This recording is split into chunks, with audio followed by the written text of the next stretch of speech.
بسم اللہ الرحمن الرحیم۔ سیدہ وظائف چینل کے ساتھ میں ہوں سیدہ سعدیہ ہنا، مکمل کامل اور مجرب وظیفوں کے ساتھ حاضر خدمت ہوں۔ اللہ 1 کروڑ نہیں 1 ارب دے گا۔ آپ اپنے الفاظ میں مانگیں گے اور وہ اپنی شان کے مطابق نوازے گا۔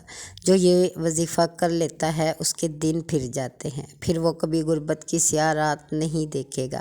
آپ نے یہ وظیفہ کیسے کرنا ہے اس کا طریقہ میں بتا دیتی ہوں۔ آپ نے 7 شعبان سے لے کر 15 شعبان تک یہ وظیفہ جاری رکھنا ہے اور اس میں ناغہ نہیں کرنا، لیکن یہ عمل شروع کرنے سے پہلے صدقہ خیرات ضرور کیجیے گا، جتنا بھی حسب توفیق آپ دے سکیں۔ آپ نے وہ اپنے پاس رکھنا ہے۔ جب آپ کا عمل مکمل ہو جائے گا تو پھر آپ نے یہ صدقہ خیرات آگے تقسیم کرنا ہے، یا کسی مسجد میں دینا ہے، یا جہاں آپ پسند کریں، جس کو دینا پسند کریں اس کو دے دیجیے گا۔ آپ نے کیا کرنا ہے کہ عشاء کی نماز کے بعد صرف 2 نفل پڑھنے ہیں، چاہے تو نماز کے فوراً بعد پڑھ لیں، چاہے تو تھوڑا وقت گزرنے کے بعد پڑھ لیں، جب آپ کو آسانی لگے۔ 2 نفل حاجت کے پڑھنے ہیں، اور حاجت اپنے ذہن میں رکھنی ہے۔ پیسوں کی ضرورت ہے یا کوئی اور حاجت ہے یا مقصد ہے تو وہ بھی آپ اپنے ذہن میں رکھ سکتے ہیں، انشاءاللہ اللہ کے کرم سے وہ بھی پوری ہوگی۔ لیکن اگر آپ پیسہ چاہتے ہیں اور اس قدر چاہتے ہیں کہ آپ کی نسلیں بھی عیش کرے، کوئی تنگ دستی نہ ہو آپ کو، تو آپ اسے بھی ذہن میں رکھ کر یہ نماز پڑھ سکتے ہیں، جو کہ 2 نفل کی صورت ہوگی۔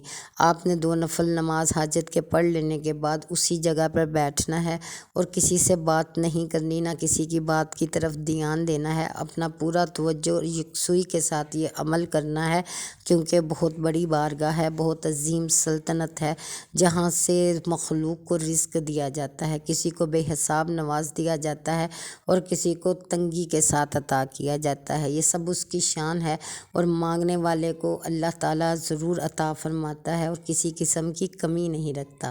تو آپ نے کیا کرنا ہے کہ اول و آخر 11 بار درود پاک پڑھنا ہے، بہت محبت اور توجہ کے ساتھ، اور اسی وقت آپ نے درود پاک نبی پاک صلی اللہ علیہ وسلم کی بارگاہ اقدس میں ہدیۃً تحفۃً پیش کر دینا ہے۔ پھر اس کے بعد آپ نے 11 بار کو جو آیت آپ کو بتا رہی ہوں وہ پڑھنی ہے۔ وہ آیت کیا ہے؟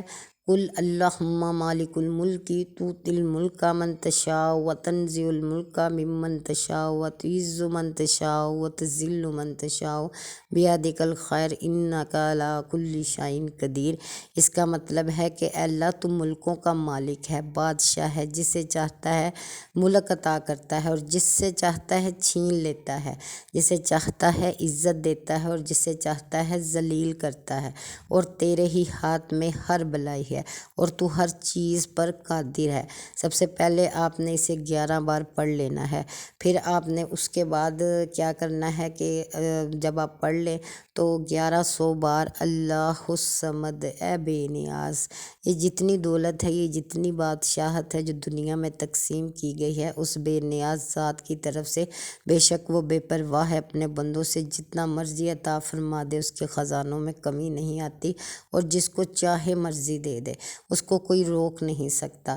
آپ نے اس کو ذہن میں رکھنا ہے، اپنے مالک سے اس لیے کہنا ہے کہ اللہ الصمد، تو بے نیاز ہے، اگر تو مجھے بھی نواز دے تو تیری سلطنت میں کوئی کمی نہیں آئے گی، خزانے میں کوئی کمی نہیں آئے گی، تو اپنی رحمت سے مجھے عطا فرما دے۔ پھر آپ نے 11 بار وہی الفاظ، وہی آیات پڑھنی ہے جو میں نے پہلے بتائی ہیں۔ قل اللہم مالک الملک، یہی والی آپ نے پوری پڑھ لینی ہے۔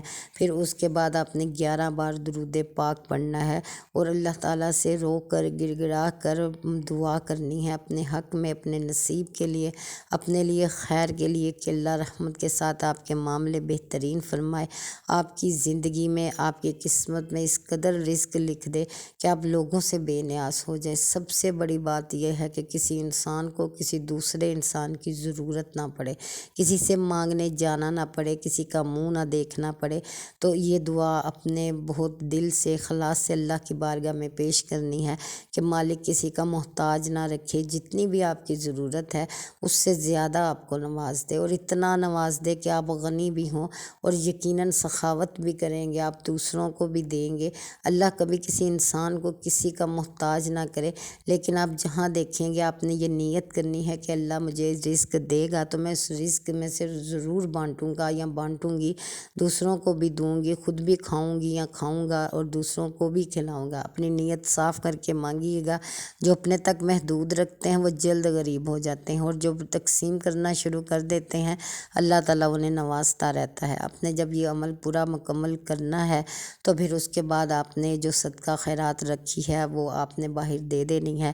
انشاءاللہ اس صدقے کا آپ کو بہت فائدہ ہوگا، کیونکہ آپ نے اللہ سے تجارت کر لی ہے، اللہ کی راہ میں دے دیا ہے اسے خوش کرنے کے لیے، اس کی رضا پانے کے لیے۔ اب اللہ کا کام ہے کہ وہ آپ کو کیسے راضی کرتا ہے، آپ کا گھر کیسے بھرتا ہے، دولت خوشیوں کے ساتھ، خیر کے ساتھ، رحمتوں کے ساتھ، ہر وہ نعمت عطا فرمائے جو اس کے خزانوں میں موجود ہے، جو وہ لوگوں میں تقسیم کرتا ہے جب وہ راضی ہوتا ہے، جب مائل عطا ہوتا ہے، جب عطا کرنے کا ارادہ کرتا ہے، تو اللہ ہم سب کو اس میں شامل رکھے اور ہم پر اپنے کرم کی برسات کرے۔ آمین ثم آمین۔